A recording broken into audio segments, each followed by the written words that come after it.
Wow, Pikachu EX pakai bahasa Indonesia. Dari set mana nih? Ah, ini rupanya set terbaru di Indonesia, Kilat Rasi. Untuk abang SM aku bagi beberapa. Good luck. Paris kembali lagi. Apa tuh? Pack Pokemon terbaru Dari mana? dari Indonesia. Wah, keren. Sekali lagi terima kasih. Terbaik bro, terbaik. Mantap. Ya, Abang Feris kembali lagi daripada Indonesia. Dia ada datang ke Malaysia baru-baru ini dan berikan saya buah tangan.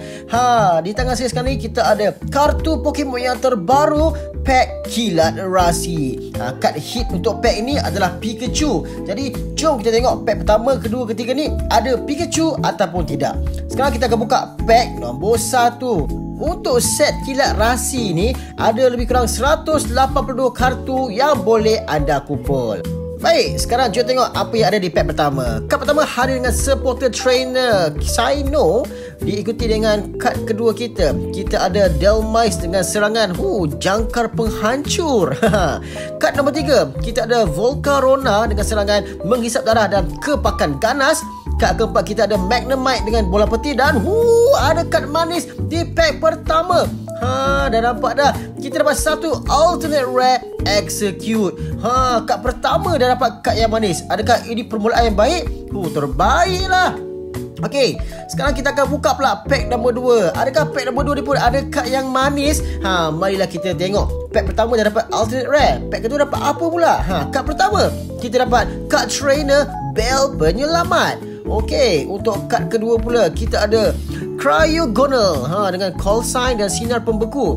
Kad ketiga kita ada Fuecoco, starter Pokemon ni. Seterusnya kita ada Waterl. Untuk kad terakhir, adakah kad manis?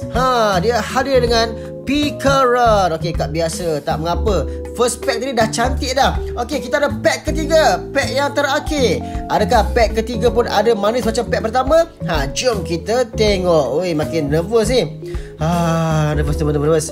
Baiklah, kita tengok pack yang terakhir kita. Semoga ada yang manis-manis. Kad pertama hadir dengan ada nampak sikit shiny belakang tu.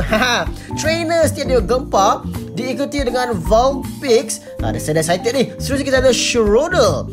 Kad yang keempat kita ada Sandy Gas. Dan kad terakhir, yes, hadir juga dengan kad manis. Kita ada Duron EX. Wow, daripada 3 pack kita dapat 2 pack yang ada kad alternate rare dan 1 kad EX.